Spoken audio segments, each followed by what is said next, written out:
Salam, selamat pagi, saudara-saudara yang dikasihi oleh Tuhan Yesus Kristus. Apa kabarnya di pagi hari ini, saudaraku? Semoga kita dalam keadaan sehat, segar bugar di pagi hari ini menyambut hari yang baru. Saudara-saudara, mari sebelum kita beraktivitas di sepanjang hari ini, kita terlebih dahulu membaca dan merenungkan firman Tuhan yang menjadi kesukaan bagi hati kita. Kita persiapkan hati pikiran kita berdoa. Terima kasih Bapa, kalau pagi hari ini Tuhan masih berikan kesempatan kepada kami untuk sebentar membaca dan merenungkan firman-Mu. Kasih setiamu begitu kami rasakan dari hari ke hari hingga pada pagi hari ini. Bapa, biarlah Engkau yang menolong kami mengerti akan maksud firman Tuhan yang sebentar akan kami baca dan renungkan. Berfirmanlah Engkau Bapa, dan ajarlah kami supaya kami mengerti akan kehendak Tuhan. Hamba-Mu yang penuh dengan dosa dan kelemahan, kekurangan ini, sucikan kuduskan hamba-Mu supaya hamba layak untuk memberitakan atau membawakan renungan di pagi hari ini. Terima kasih Bapa yang baik, di dalam Yesus Kristus kami mengucap syukur dan berdoa. Amin. Baik saudaraku, firman Tuhan yang menjadi renungan di pagi hari ini terambil dari Ratapan pasal yang ketiga ayat 27. Ratapan pasal yang ketiga ayat 27, demikian firman Tuhan. Adalah baik bagi seorang pria memikul kuk pada masa mudanya. Demikian firman Tuhan, saudaraku. Saudara, saya pernah bertemu dengan seorang kakek yang sudah tua, duduk di pinggir jalan, terduduk dan merasa kecapean dan lelah. Dan sepertinya kakek itu sakit. Ketika kami bercerita, kemudian si kakek itu menceritakan bahwa dulu dia adalah seorang laki-laki yang kekar dan tidak pernah sakit dan banyak hal yang sudah dikerjakannya. Tetapi dia mengakui, saudaraku, bahwa dia adalah orang yang nakal, orang yang jahat. Bahkan dia menceraikan istrinya yang pertama, kemudian menikah lagi, dan kemudian di masa tuanya istrinya yang kedua meninggalkan dia. Dan anak-anaknya juga tidak memperdulikan dia. Dia kemudian mencari nafkah sendiri dengan hidup yang susah. Intinya saudaraku, dia menyesal akan apa yang dia sudah lakukan di masa mudanya. Saudaraku, mungkin banyak di antara saudara-saudara kita yang mengalami hal yang seperti itu. Di masa tua mereka menyesal dan tidak bisa kembali lagi di masa muda.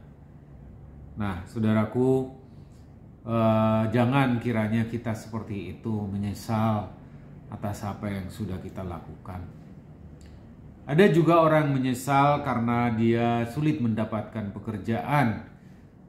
Karena ketika dia masih muda, dia tidak mau sekolah dan tidak mau belajar karena hidupnya penuh dengan kesenangan-kesenangan duniawi.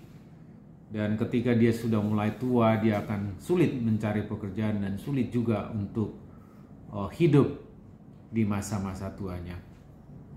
Dan ada juga orang yang kemudian menjadi sakit-sakitan ketika dia sudah mulai tua, karena pada masa mudanya dia hidup dengan tidak sehat, ya, minum minuman keras, mabuk-mabukan, menggunakan obat-obat terlarang, dan lain-lain.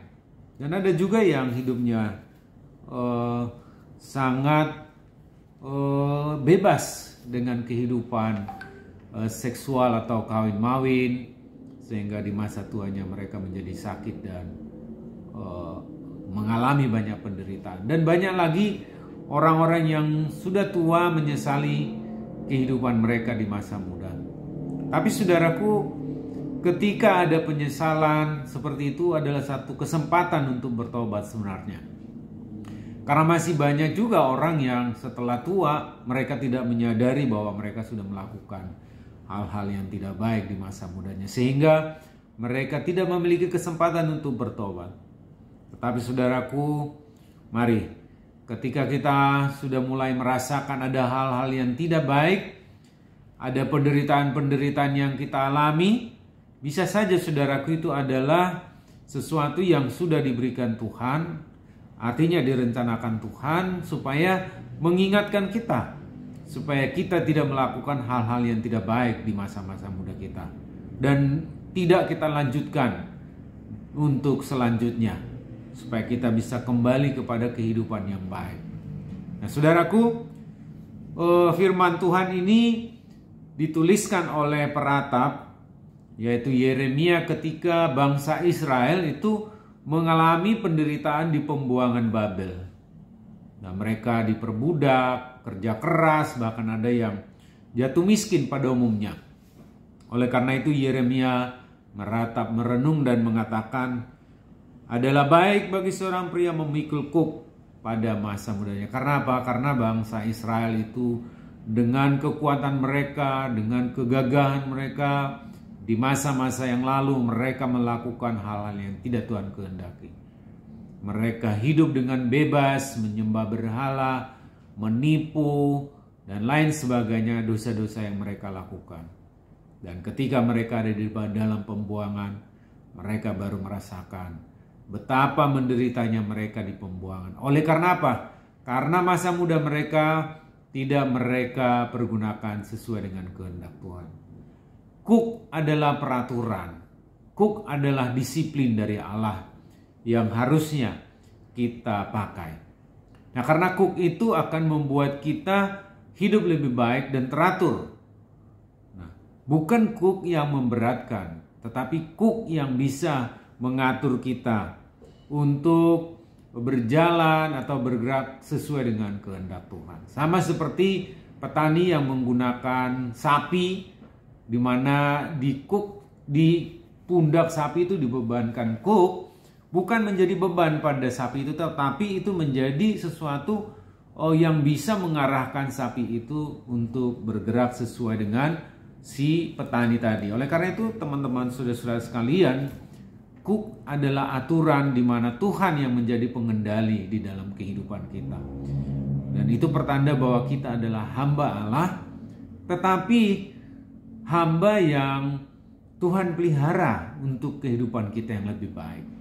Nah, Tuhan memperlengkapi kita karena dikatakan di dalam firman Tuhan, di dalam Matius 11 ayat 28 sampai dengan 30 dikatakan bahwa kuk yang kupasang adalah baik, dan karena aku lemah lembut dan rendah hati, dan jiwamu akan mendapatkan ketenangan. Demikian di dalam Matius 11 ayat 28. Nanti kita bisa baca Matius 11 ayat 28 sampai dengan 30. Nah, saudara-saudaraku, mari kita pakai kuk selagi kita masih muda, yaitu kuk kedisiplinan, kuk keteraturan, dan hukum-hukum Tuhan, supaya jalan kita menjadi lebih baik. Masa depan kita tidak menderita karena dosa-dosa dan kesalahan kita. Kalau kita menderita karena memang ada peperangan iman ataupun yang Tuhan kehendaki, Tuhan juga akan menguatkan kita. Mari saudaraku, kita hidup di dalam kedisiplinan dan keteraturan yang dipasangkan oleh Tuhan kepada kita, dan kita, masa depan kita ada dalam tangan Tuhan dengan penuh kebahagiaan, yaitu sorga kelak dan juga kehidupan yang bersukacita senantiasa. Baik saudaraku, demikian firman Tuhan. Berbahagialah kita yang mendengarkan firman Tuhan dan merenungkannya di dalam kehidupan kita pribadi lepas pribadi. Amin. Mari kita berdoa. Terima kasih Bapa buat firman-Mu yang boleh kami renungkan, supaya kami semakin baik lagi di hadapan-Mu.